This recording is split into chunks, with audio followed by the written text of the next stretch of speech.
Tonight on Reel, we meet filmmakers Monique and Tom as they show us their latest documentaries. Monique takes a look at the business behind Nature's Organics, and Tom helps a family's quest in raising awareness for a rare cancer, sarcoma. Here you go, Mum. Oh, thank you. Right. How are you? Overworked and underpaid. Yes, it seems like that. Remember the good old days? Uni? Yes. Latrobe? Yes.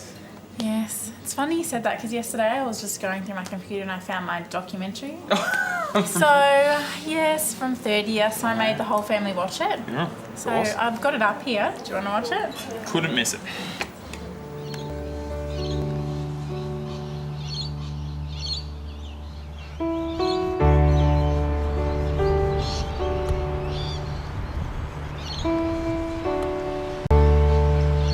I love and admire Justin and his hard work and dedication to the company.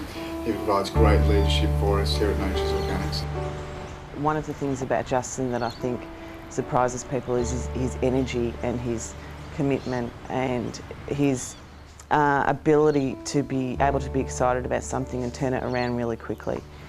I think Justin's a very intelligent man. He knows a lot about what's going on here. Obviously, he's been here since he was a child, so he inspires all of us, and he's very educated, and anything you ask him, he's got the answer to. I think Justin is probably one of the most passionate people I know, not only from a professional point of view, but also from a personal point of view. One of the things that stands out about him is that he's a great leader and he is a great believer in all things. At Nature's Organics, we manufacture household and personal care products for the grocery industry. Our main focus is on natural alternatives and environmental products. We do that because that's what we believe in and that's what our passion is.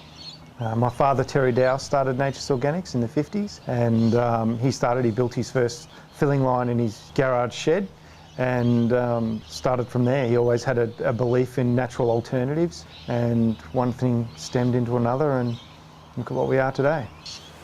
My father and I share the same passion and commitment to the environment and natural alternatives. He obviously began with it, and I followed through.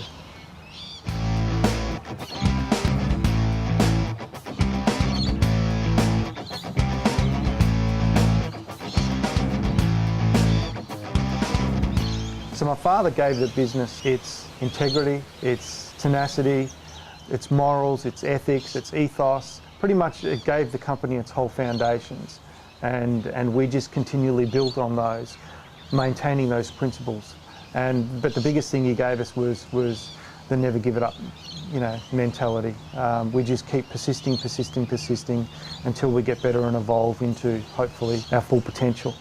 It really takes persistence and determination to be able to achieve, particularly in business and especially in this environment that we're going through now.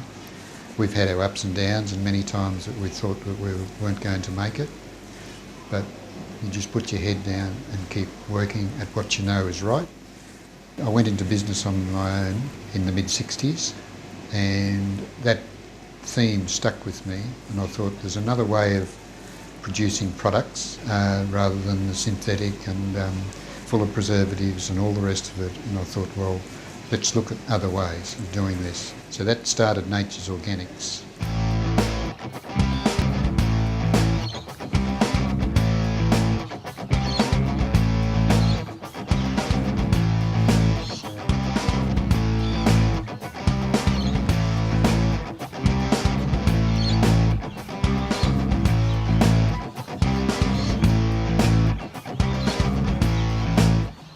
Our company is environmentally responsible purely by its mentality. Everything we do has to reduce the impact on the environment in one way or another, and we have a very holistic approach. Environment, you can't profit from it, and that's probably the thing that separates us from our competitors. Is for us it's our passion and it's our commitment, where other companies generally try to profit from the environment. Some of the differences between our company and the traditional company, for instance, our Earth's Choice range of 1 litre household cleaning products, detergents, and so on. The packaging is made from 100% post-consumer recycled material. As far as packaging wise, there's no one else on the planet that is doing what we're doing. We're pretty much the pioneers in all these fields of technology within our industry.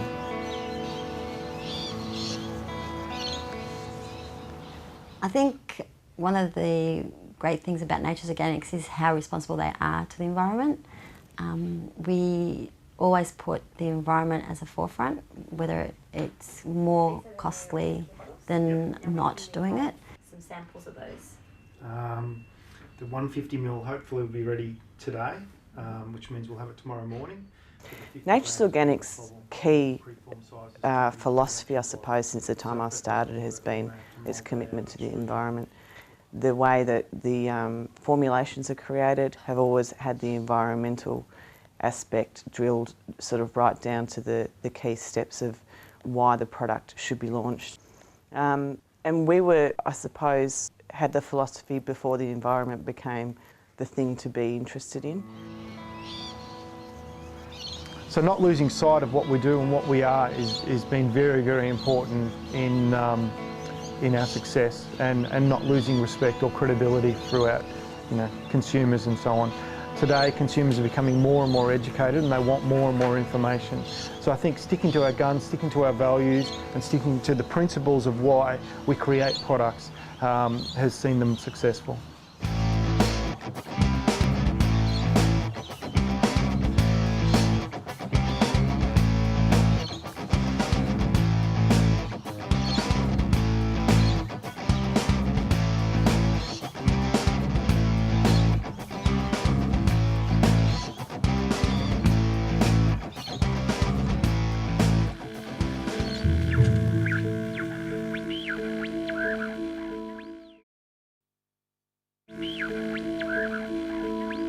Some of the luxuries of becoming successful is now, we've paid a lot of our plant and equipment off. So that enabled me to go to Cambodia and find the Cambodian Children's Fund. I saw some of the most horrific things I've ever seen in my life. And when you see children with plastic bags burnt to their arms and scarring all over their faces from falling over in the burning rubbish. Once you've gone and see those sort of things, it really changes your inside and makes you a different person, and I think that's one of the greatest gifts I was given. And so for us, it's not about providing luxuries for ourselves, it's about giving the company a greater opportunity to have a bigger impact on the planet. So the greatest gift we have now is our ability to give, and that's what we love to do. It inspires us to create more and better products so we can do more with it and balance out some of the impoverished systems in this world today. I'm proud of the people we have and the commitment they have to the business. I'm proud of the fact that the 170 people that work here are doing it better and different than a lot of other companies that are 5 to 10 times our size. I'm proud that we've stuck to our guns and that we started from such a little business and have turned into what we are, and without hurting anyone or doing the wrong thing by anyone or any of our suppliers, just by focusing on the passions and the values and the commitments and so on that Terry founded us with. So our plans for the future, well, in the medium term we need to build a new facility because we keep outgrowing the one we're at. Of course we'll be developing new products that are hopefully continually evolving and reducing their impact on the environment. One of my personal goals is to ensure that we have established at least one orphanage in every third world country in the world, and something that I think the company was bred for. There's a purpose and a reason for everything, and I think our company has been built to set an example of what social responsibility should all be about, and that's giving to those that can't give to themselves, pretty much.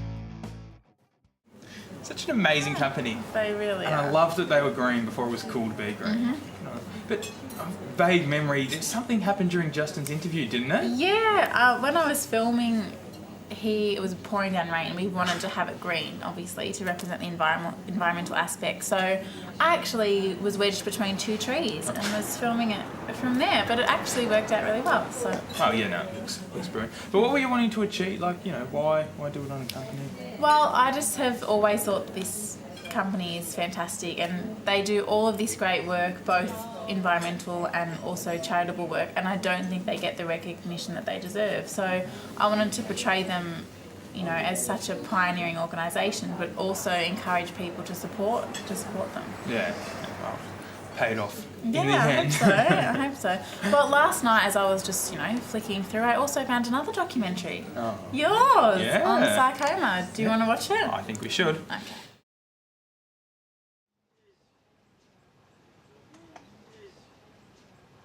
Sarcomas are rare cancers of connective tissues, muscle, bone, fat, for example.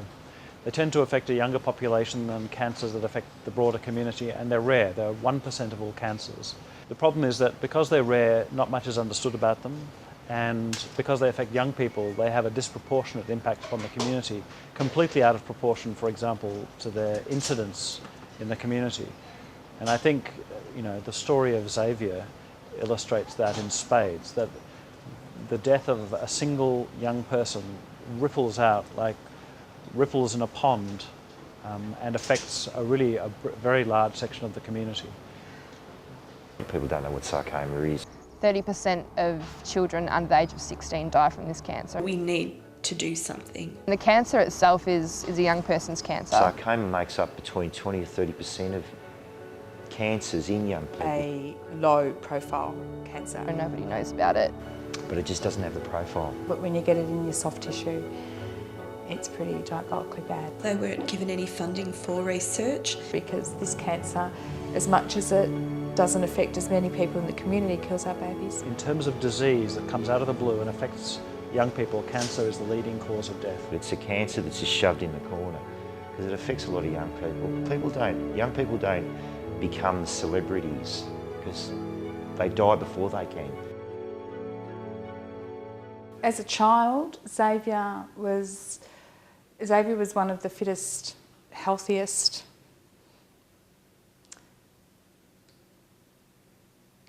most active people. He's always had a big smile on his face. Always there to lend a hand. Popular. He was popular at school. Never had a problem. He was very charismatic. He had a big presence. He was well over 6 foot. We used to fight a lot, to be perfectly honest. It wasn't until up until the age of about 14 or 15 when we started being nice to each other. He loved wearing Mary's shoes, so he would get up when he was about 3 years old, 2 or 3, and wear high heel shoes and walk through the house in those. He was gorgeous.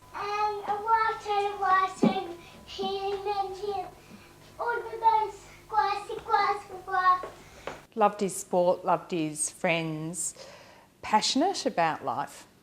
He just had this amazing smile that if you walked into a room and you didn't know anybody and you saw him standing there, he'd be the first person that you'd want to approach. He just had this charisma about him. He was just so welcoming and so warming. He could always find a base of conversation. From a tiny thing, he could always sit down and he'd say, you know, well, what do you do? And then talk about that. And if they didn't have anything to talk about, he talked about himself. So you kiss that. He was becoming pale, lethargic. And he came home and he was saying that he had pains walking up the stairs. And he went off his food a little bit. It's silly, but curried sausages was his favourite dish, and I cooked that one night, and he said, I just can't eat, I'm too sick to eat. He was getting ready for school and he fell off the chair that he was sitting on and passed out. And we took him to the doctors and his blood count was so low that my sister, who's a nurse, said, well, that's what dead people have, a blood count that low. The GP called an ambulance straight away, He was taken straight to St Vincent's and they decided to operate on him because obviously something had burst. He was in a lot of pain. When they opened him up, they found the cancer and they had removed 30 centimetres of his bowel. When she said the word cancer, I felt like, I think a lot of people say the same thing. The floor just opened up below you and you just fell into a pit. And unfortunately, Zav's cancer was the 4th stage. It was an experience that I wouldn't want anyone else to share. It was because you don't know what's going on. Xavier would go in and he would say, David would say to him, "How are you, Xavier?" And he'd say, "I'm fine, thanks." And Xavier came home one day and said that he was going for this bike ride with school into Docklands. And then when we went to the hospital the following week and I said, you know, David, he did this ride at school and it was 40 degrees or something. And David just threw his head back and laughed, you know. He said, "I'm fine, David, I'm fine."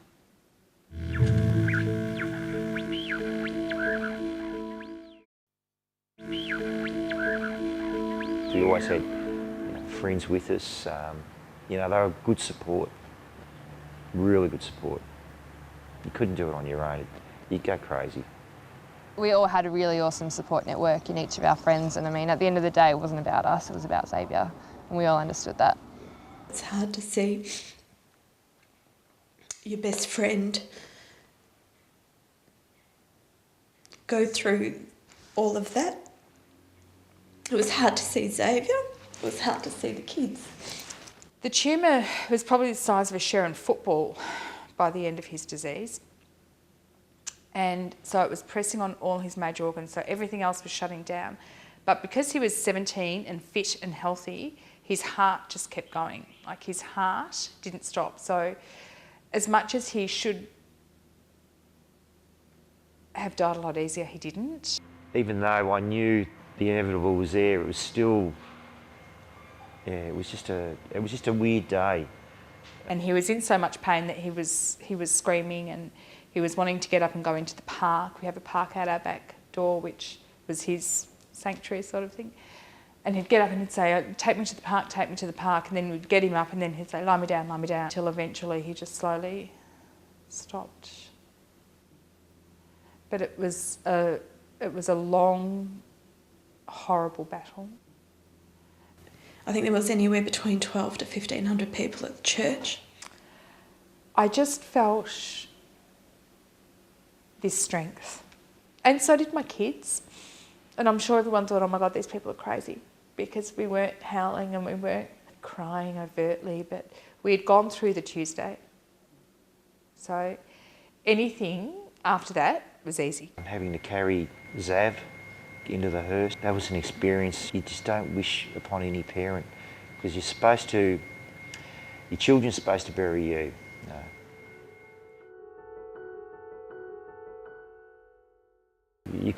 You could lock yourself up in a corner and cry and wail and make yourself feel better that way, or you can say, "Stuff this, I'm going to fight the bastard."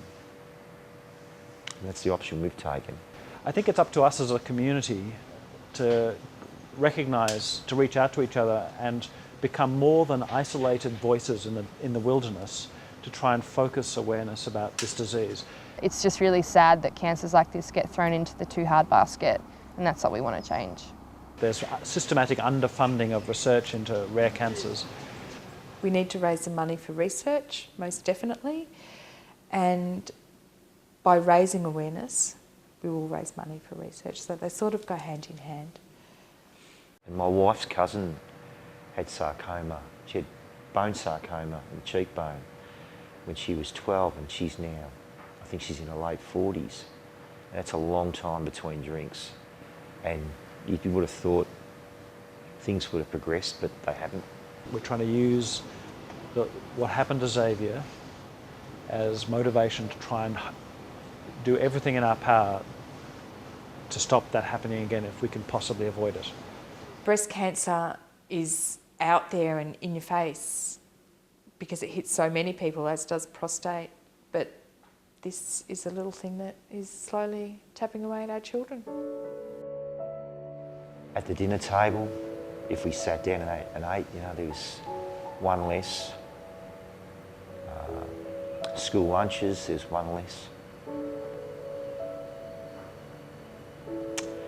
Yeah, it was just that, always that one less.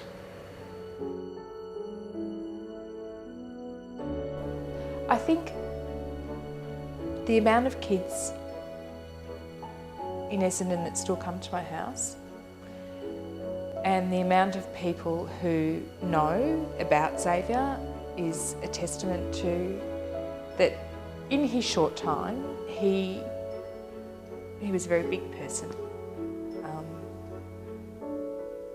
He had so many friends and he achieved a lot in a short time.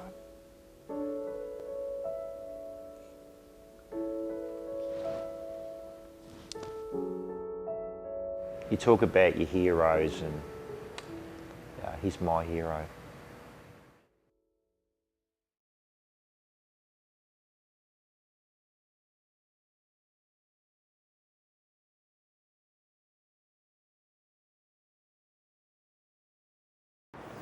Such a serious topic, Tom, but you did a really good job. How was it like dealing with the family?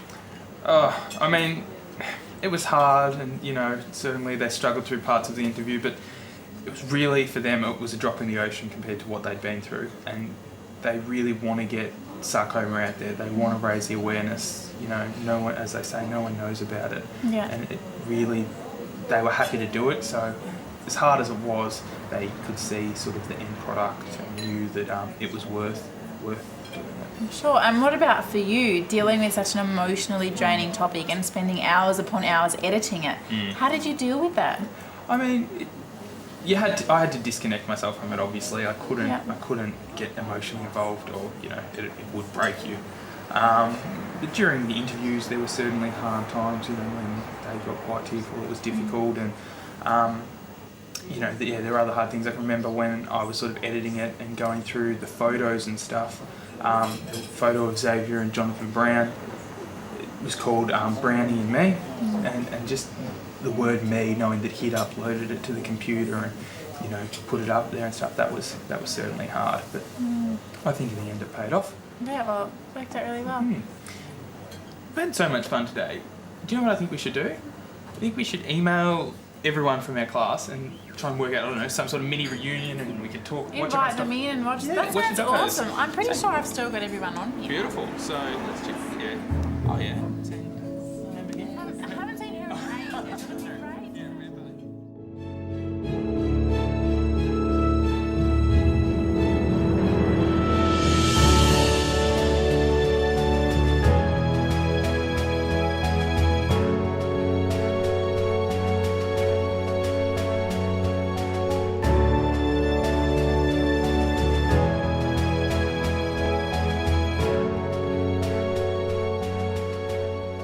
Tune in next week on Real as Rachel returns with her producer Alana to take a look at Melbourne's backyard hip-hop and some extremely fit individuals competing to clear some serious obstacles in the art of parkour.